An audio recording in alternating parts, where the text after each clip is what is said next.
আমরা বলি যে তিনি রাতের পর রাত দাঁড়িয়ে দাঁড়িয়ে নামাজ পড়তেন, পা ফুলে যেত। সাহাবায়ে কেরাম প্রশ্ন করতেন, ইয়া রাসূলুল্লাহ, আল্লাহ কি আপনার আগে করে সব গুনাহ ক্ষমা করেন? আল্লাহ তো কোরআনে বলছেন, ইয়াগফিরু লাকাল্লাহু মা তাকাদ্দামা মিন যামবিকা ওয়া মা তাআখার। ও আমার হাবিব, আপনার কোনো গুনাহের সম্ভাবনাও নেই, এরপরেও অগ্রিম আমি আল্লাহ আপনার জিন্দেগীর আগে পরের সব গুনাহ ক্ষমা করার ঘোষণা আমি দিচ্ছি। এরপরেও তিনি রাত জাগেন, পা ফুলিয়ে ফেলেন। সাহাবায়ে কেরাম প্রশ্ন করলেন, ইয়া রাসূলুল্লাহ, এত কষ্ট করার কি দরকার? আল্লাহ রাসূল সাল্লাল্লাহু আলাইহি ওয়াসাল্লাম উত্তর দিলেন, আফালা আকুনা আবদান শাকুরা। ও আমার সাহাবীরা, যে আল্লাহ আমার জন্য এত কিছু করলেন, আমি একজন সাধারণ ছিলাম, তিনিই তো অসাধারণ বানালেন। তিনি চাইলে আমাকে একজন সাধারণ উম্মত বানাতে পারতেন, কিন্তু তিনি যে মেহেরবানি করে সমস্ত নবীদের সর্দার আমাকে বানিয়ে দিলেন, এর কৃতজ্ঞতা কি আমি নবী আদায় করব না? তাই আমি ঘুমাতে পারি না, আমার মন চায় আমিও আমার আল্লাহর সামনে একটু দাঁড়িয়ে থাকি, তিনি দেখো যে আমি মুহাম্মদ ও তার জন্য ব্যাকুল। আমার আল্লাহ শুধু আমার জন্য ব্যাকুল তাই নয়, বরং আমি চাই আমার আল্লাহ দেখুক আমিও যে তার জন্য কি।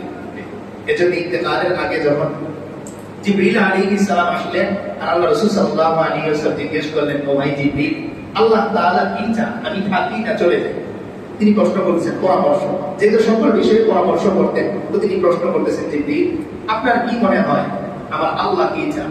তো জিবরিল আলাইহিস সালাম কানে কানে বললেন, ইয়া রাসূলুল্লাহ, আমার যতটুকু মনে হচ্ছে আল্লাহ আপনার সাক্ষাৎ চান। আল্লাহ চান আপনি তার কাছে চলে যান, একটু আপন করে পেতে চান আপনাকে। আপনি যখন আপনার ছেলেটাকে কলেজের মধ্যে প্রফেসর হিসেবে পাঠিয়ে দেন, তখন যেই সময়টা আপনি পান, বাড়িতে ছুটিতে আসলে আর একটু বেশি করে পান, তো আল্লাহ তাআলা চান তার হাবিব তার একটু বেশি করে কাছে। তো এই কথা বলার সঙ্গে সঙ্গে আল্লাহ রাসূল সাল্লাল্লাহু আলাইহি ওয়াসাল্লাম বলতেছেন, দেখেন সবে মাত্র তিনি বুঝিয়েছেন না, মাত্র মুসলমানরা দলে দলে মুসলমান হওয়া শুরু করেছে, বিভিন্ন দেশ বিজয় হওয়া শুরু হয়েছে, এমন একটা সময়ে কারো ছেড়ে যেতে মনে চায়?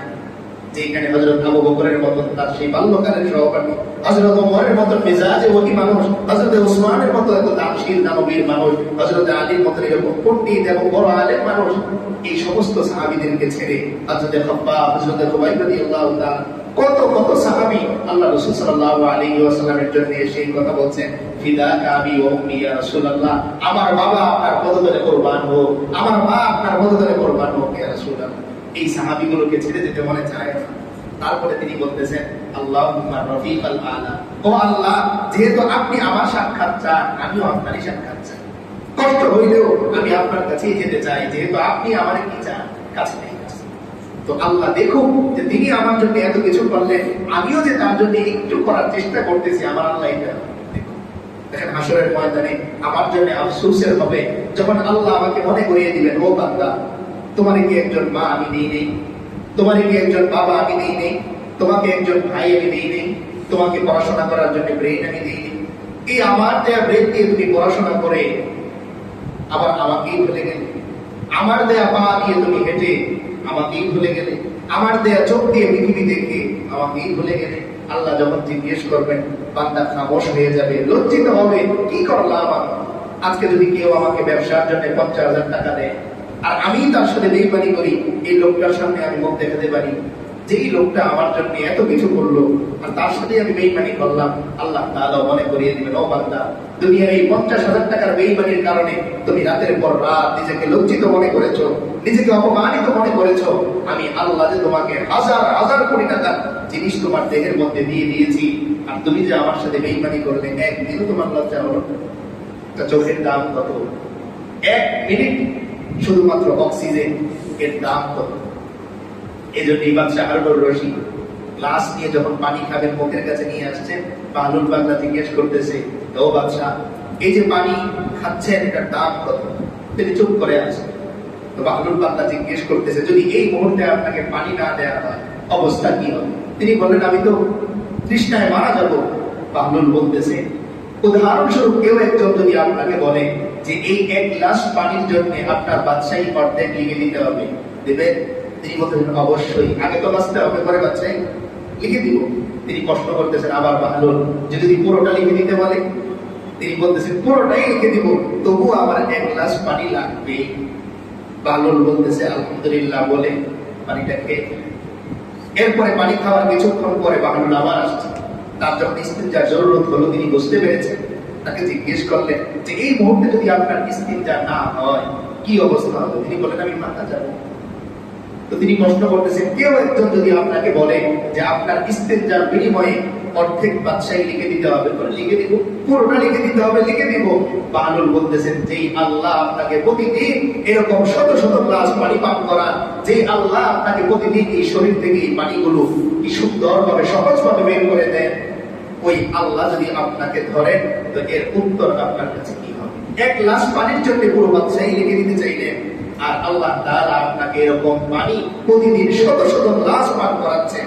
সুতরাং আপনার আল্লাহর জন্য কি করা উচিত? বাদশা হারুনুর রশিদ চুপ হয়ে গেলেন।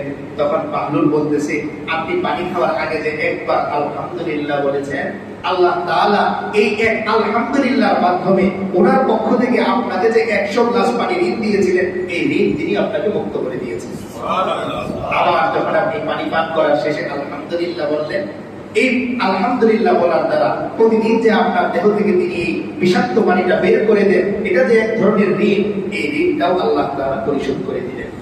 এজন্যই হাসরের ময়দানে আল্লাহ তাআলা যারা শুকরিয়া আদায় করবে তাদেরকে আর ধরবেন না। কেন? কারণ বান্দা তার ঋণ পরিশোধ করে দিয়েছে। এজন্য আল্লাহ রাসূল সাল্লাল্লাহু আলাইহি ওয়াসাল্লাম বলেন যে কোন বান্দা যদি দৈনিক এই যে তাসবিহগুলো সুবহানাল্লাহ, আলহামদুলিল্লাহ, আল্লাহু আকবার, এই তাসবিহগুলো পড়তে পারে, তো আল্লাহ তাআলা সারা দিনে তাকে যে ঋণগুলো দিয়েছেন, অক্সিজেন ঋণ দিয়েছেন, চোখের দেখার ঋণ দিয়েছেন, পায়ে হাঁটার শক্তির ঋণ দিয়েছেন, অক্সিজেনের ঋণ দিয়েছেন, দিমাগের মধ্যে চিন্তার ঋণ দিয়েছেন, এই সবগুলো ঋণ পরিশোধ হয়ে যায়। আল্লাহ আমাকে দেন কি ঋণ আমি আর পরিশোধ করি। আজকে যদি কেউ আমাকে 1 কোটি টাকা ঋণ দেয় আর বলে যে আমার সাথে হাসি মুখে কথা বললেই ঋণটা পরিশোধ হয়ে যাবে, বলেন তো আমি সারাদিন হাসবো না? যে আপনি শুধু আমাকে দেন 1 কোটি টাকা করে আর আমি শুধু বেশি কি করবো? পূরণ করবো। আর আল্লাহ যে আমাকে দৈনিক হাজার হাজার কোটি টাকা ঋণ তিনি দিচ্ছেন, তিনি আমার কাছে কি চান? তিনি চান যে একটু